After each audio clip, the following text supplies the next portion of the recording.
Hi, welcome to the Tillamook County Pioneers podcast. We are here talking with Darcy Jones, and he is running for a political office. So I'm going to let you introduce yourself, describe the position you're running for, why you would like to run for this office, and anything else you would like to discuss. So please, the floor is yours, Darcy.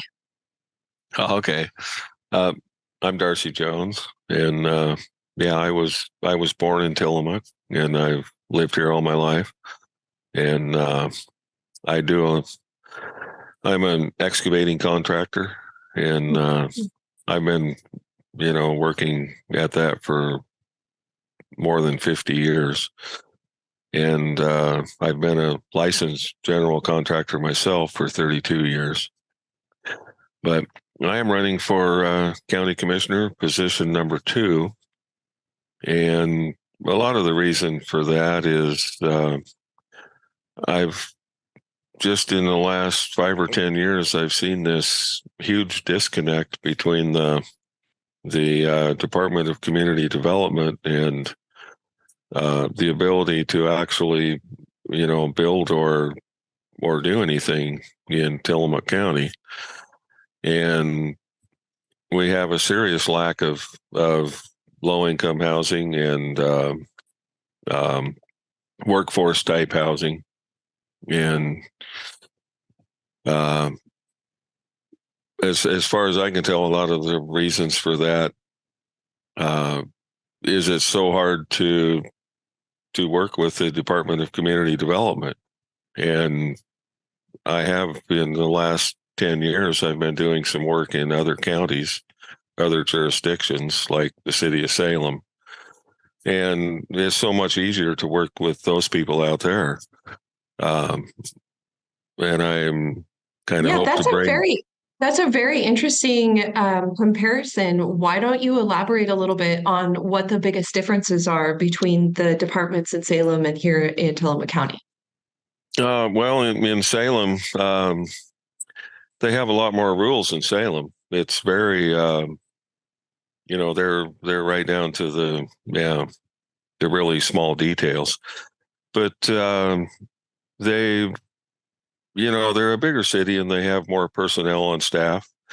And if you have a concern, they immediately address it and even send people out to the job to make sure that, to work with you to make sure you're on the right track.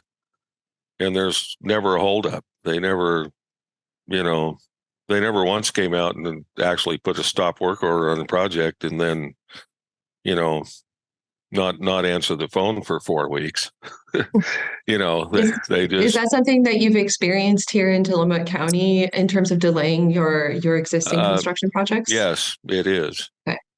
I And mean, you, how has that changed over, you said you've been a general contractor for 30 plus years and an excavator for 50 plus years. So you have obviously a lot of experience doing this. How and when has this changed? And what do you think the biggest holdup is for these projects? um, it has changed a lot in the last 10 years. Um, and a lot of it is just, I think it's just the attitude of the department. They just seem to have this attitude that the world revolves around them, and the rest of us are, I don't know, just in their way or something, or some of it is, just a personal dislike of the project you're doing. And you know, when you're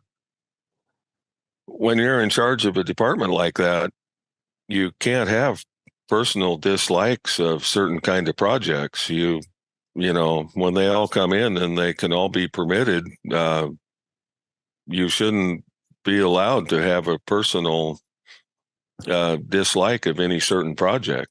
Right, There's, it's not you based on know, opinion. It's based on it's based on the multiple plans that Oregon and Tillamook County has laid out for how land use permits should right, be processed. right. That's That's kind really of interesting. So, how do you feel your position, if elected as county commissioner, would be able? How would you be able to use your position to solve that problem?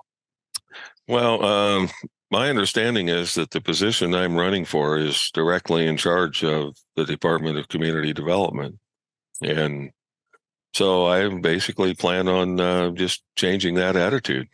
Um, we're just going to go to a more user-friendly attitude and be more willing to take on more diverse projects. And Do you have a plan for, would that include training, or how would you just work more closely with the department, or what would that look like? um, well, training would definitely be involved, and I definitely plan on being a being pretty much on hand to work through it continually. One thing I have noticed is a lot of well, not a lot, but I mean the other commissioners in the past have seemed to belong to all these committees and go to all these meetings that are a lot of times out of state. And I have a hard time seeing all the benefit of that. I think I need to be here on a daily basis to, handle this kind of thing head on day after day to get it straightened out. That's a very useful insight. So in addition to resolving some of the current issues that you see with the Department of Community Development, are there any other bigger picture concerns that you see within the county that you would like to address if elected? Well, we have we have a I believe we have a serious disconnect between our sheriff's office and the district attorney. Um, it just seems like a lot of these um, uh, whatever kind of people, there just seems to be a revolving door, and they arrest these people for theft, and they're out on the street before before the sheriff even gets done with the paperwork. There's That's a this national trend. So right. I share your Well, concern. we're just as bad right here in Tillamook County as they are in New York City, and I think we need to change that. We need to, So is that we a need to get away from this no bail thing. We need to, is that and something that you know for certain that a commissioner position would have the authority and ability to change? well, that's just it. I really don't know how much authority and ability we can, but I'm sure we control the dollar signs for both the district attorney and the sheriff's office. We control their funds. So I think that gives us some influence to, see if we can bring them together and get a little more out of this.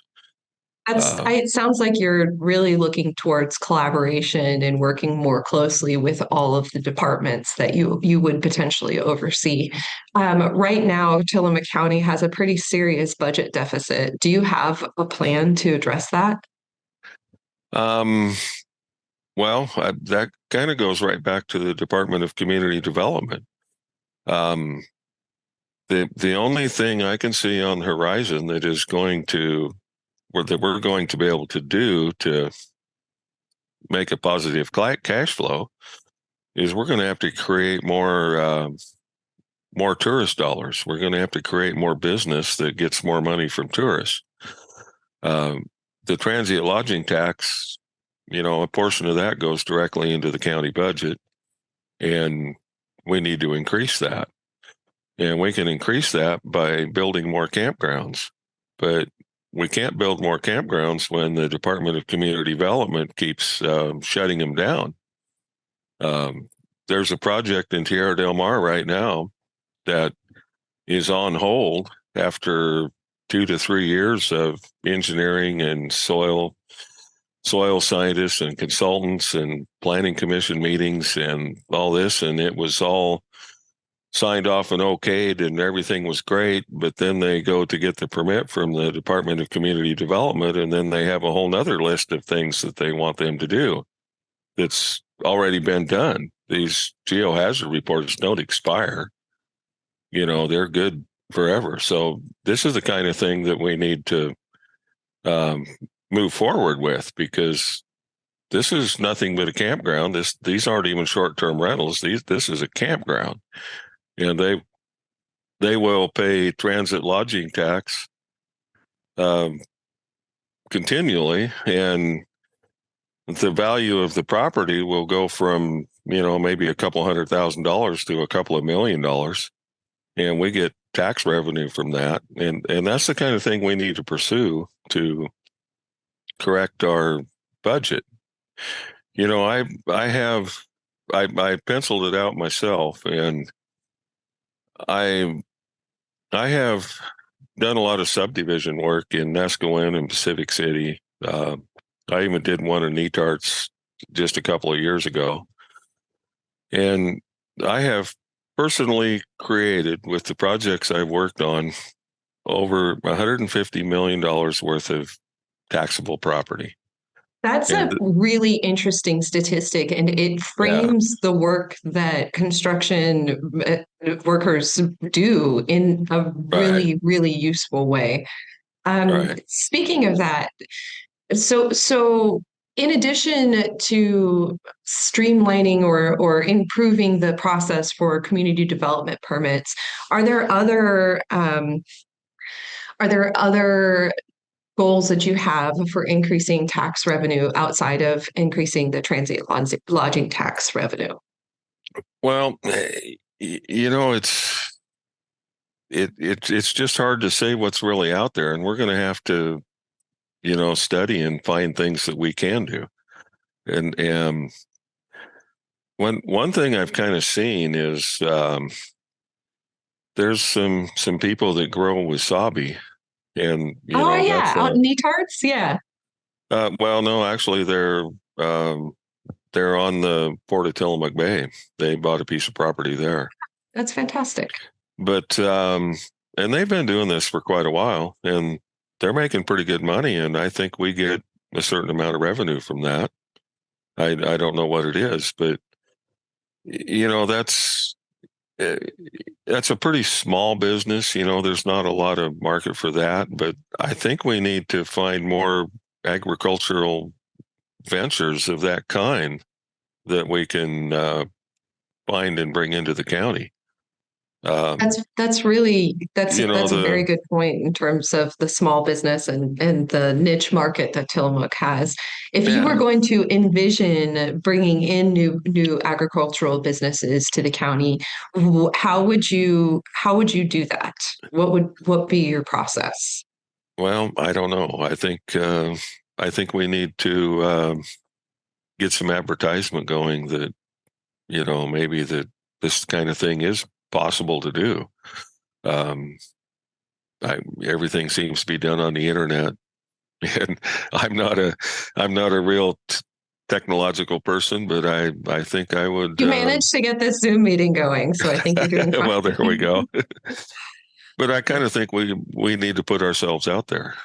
Um, Yeah, so you know, how would you distinguish your platform and your goals for the county between yourself and your opponent?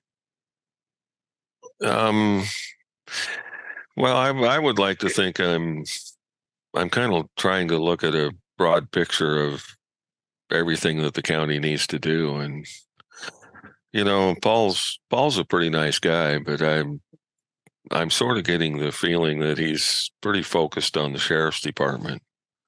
And, the sheriff's department is really not the whole picture of what's wrong with our county. Um, I think, y- you know, I think the biggest problem with our county is going to be a shortness of revenue in the future. And I think that's the biggest issue we face. That's the biggest thing we're going to have to go after. And, I'm a businessman, and I, you know, I've had employees for 32 years. I've written paychecks for 32 years. So And you've got some management experience and some so, personnel experience. Yeah. yeah, I think so. And, I think uh, I think I can focus on moving forward with how we can get more revenue. I think that's the biggest issue we have. It is a pretty big issue. Yeah, The deficit is not insignificant. yeah. In terms of working with the public, what do you see the role of county commissioner in terms of public communications and transparency? Well, I think you need to be available. You need to answer your phone and talk to whoever calls you, and you need to you need to physically be here. And I envision this being 40 to 50 hours a week and being here full time. I'm I'm kind of realizing, that there are trips that are necessary. You know, there are some meetings I'm going to have to go to, but I plan on being here physically and being pretty involved. The county commissioners used to have regional meetings. Would you look at possibly continuing that or reinstating that? Or are you planning on reducing the number of public meetings? Um, I would like to. I'd like to kind of grow that, kind of have more. It's I'm from South County, and I really admit I really don't know all that much about North County. It's it's I did some work in Salem, and it's actually closer to drive to Salem to work than it is to go to Nehalem. I mean, I always think about that. It's pretty mind blowing. I lived in yeah, New for 20 it kind years, of and is, yeah, yeah. it's But yeah. um, but yeah, I think we need to have more regional meetings. And I think we need to really find out what the people here are thinking, and we also need to present what we're doing, and find out if that's agreeable with a lot of the public. Um, In terms of working with the state, because a large part of the role of county commissioners to advocate for an allocation of the state's budget. What would your priorities be for that budget? Do you see any particular funding that you would like to bring in?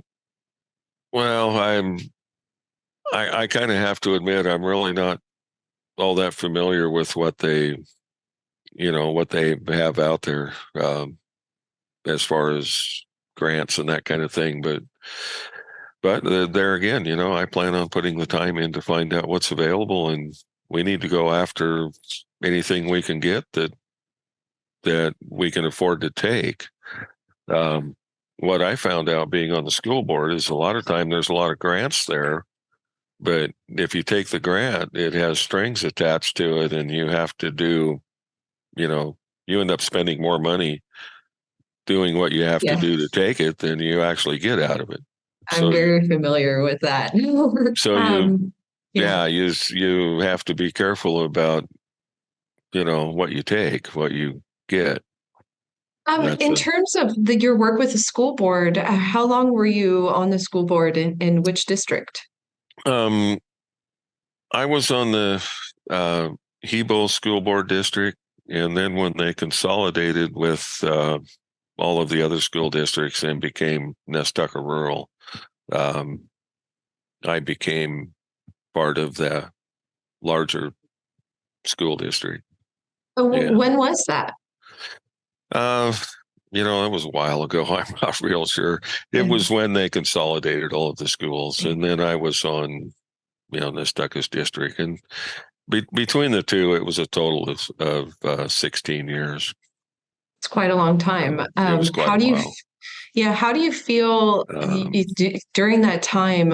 Were you able to implement any specific projects or did your leadership guide the school district towards decisions that benefited the um, district?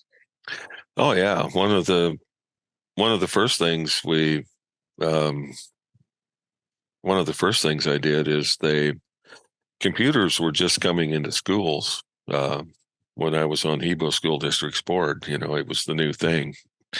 And um, we actually found that we had a small piece of property, and our budget was so tight that, $10,000 was huge. I mean, so we found this, we had this piece of property, and we had a logger come log it, and we had like $12,000, and we were able to fully fund a set of computers so we could have a computer classroom for our kids.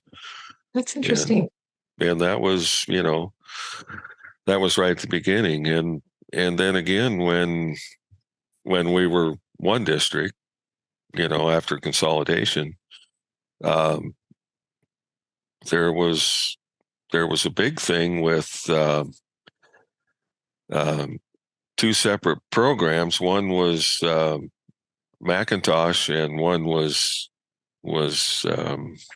PCs, personal computers, and they were a conflicting program at that time, and Still are our in a lot of ways. still are in a lot of places, Yes. Yeah.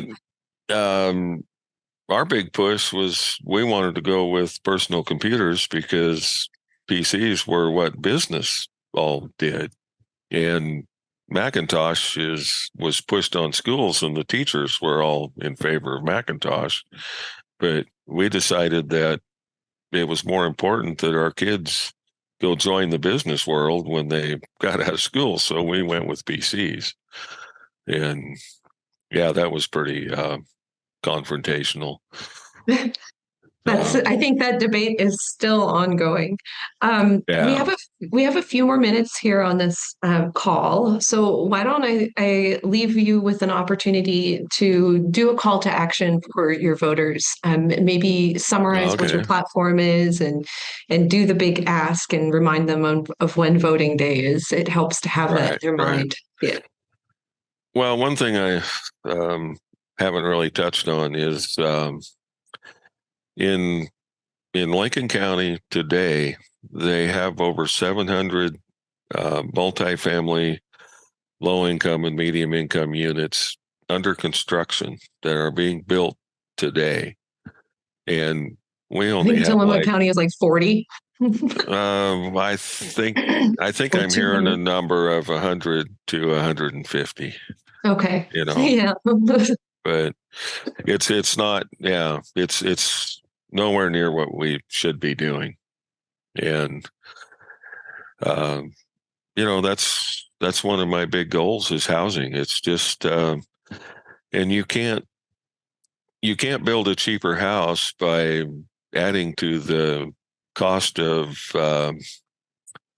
um, well, not really the cost of the permits, but by delaying the permit so that it costs more to build the house because you're paying interest on the money while all of this is being held up. Hmm. It it has to be more streamlined in order to build a cheaper house. That You is a big you part of it. Yeah, you can't have crews waiting. You can't have, you have to be able to just move through a project. So, Um, would it be so? In addition to training, would it be potentially prioritizing an increase in staffing so that they can process permits? I know that they have maybe three permit technicians there, so it's not a very large department for a yeah. county of 25,000 plus people. Well, actually, they have a pretty good budget, and their budget is plenty. You know, they're not really taking any money out of the general fund. They work totally on permit fees in that department, and there's plenty of money there to run the program to have another couple of people if it takes a couple more. Um, yeah, That's interesting. That's interesting. So, do you feel yeah. like they aren't hiring because of a fear that that money won't always be there, or what do you feel the holdup is? Well, I think it's from the top down. I just think um, it's just the attitude of the people that are running the program. They just don't seem to, you know, they just don't seem to have the attitude that um, time and contractors really matter. It's like Well, it's like they forgot that they work for Tillamook County. They think they work for the state of Oregon, and they think they work for FEMA, and they don't. They work for Tillamook County. They need to adopt the philosophy that, we're the ones that matter, and you need to get this instigated. And you know, Are the floodplain permits the biggest thing that is holding up construction? um, no, not really, but and it's one of the things that are in contention. These floodplain permits from FEMA, FEMA doesn't really want a lot of what our department is forcing us to do. Our department takes FEMA's flood level and then adds 3 feet to it. And there's no reason we need to do that. And we can change that. Interesting. So I used to be a land use planner and I was a certified floodplain manager for Tillamook County, and I don't actually remember that. So I'd like you to maybe elaborate. I don't know if that's maybe a new thing because I haven't been there in quite a while, but can you maybe go into that a little bit? Well, kind of what happens is, FEMA has adopted a floodplain and it's a certain level. Mhm. And then sort of what happened, and my brother, Terry Jones, was the surveyor, and he did I'm a very lot. familiar with Terry. He actually surveyed my own property in Halem several Right, times. right. So he did a lot of this floodplain stuff. That's what surveyors do. They're involved with it pretty thoroughly, and he was definitely involved because he did a lot of what do you call those? No rise certificates. Yeah, right. Yeah. So in the Halem, FEMA kind of missed it by a little bit, and he They said that when did the in several spots. There were some spots that were obviously not flood right. hazards that were included in the flood hazard, but I seem Well, to remember well, they were still working on the maps when I was there. Well, kind of the way my brother explained it is in the Halem, FEMA had a level, and when it flooded, the really bad flood in, I believe, 99, it was actually almost, 6, 8 inches, maybe a foot higher than FEMA's level. Hmm. So then at that time, Tillamook County decided, whoever was in charge decided, well, we'll just add 3 feet to it so that we're definitely higher than that. Well, that really doesn't work down here in Civic City and in Tillamook because FEMA's level is actually a little bit higher than the floods have ever been. Hmm. So That when actually you makes a lot of sense. So that the county applied so a standard across the entire county jurisdiction, but the watershed level, the floodplain levels themselves are hyper specific to each river. And so it doesn't work. The broader strokes don't actually work when looking at development. no, it doesn't work. And then when you're talking about small things like well, this guy was building a bridge in Pleasant Valley, which is nowhere near a flood zone, but the bridge went over the creek. So they take this 3 foot rule and add it to the flood level of that creek. So then And then you have to build up these berms he to the has to side to get the build yeah. this, yeah. And Yeah. it besides looking ugly, it's just a huge expense that doesn't need to happen.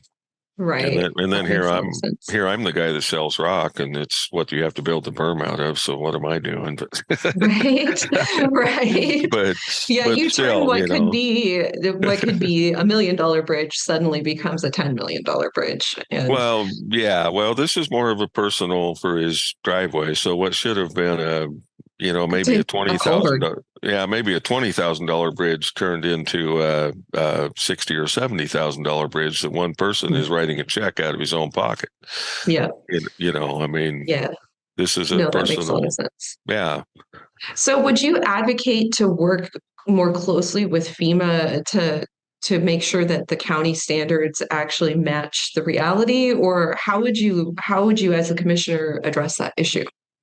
Well, that's a very good way to say it. Yes, I would work a lot closer with FEMA to align our standards more with theirs. And we don't need to go beyond their standard unless there's an actual need. And I do see a little need in the Halem. They Yeah. kind of missed it. but They really did. The main but part of for people who haven't gotten up to Nehalem, because we do have right. audience that isn't as familiar with the area.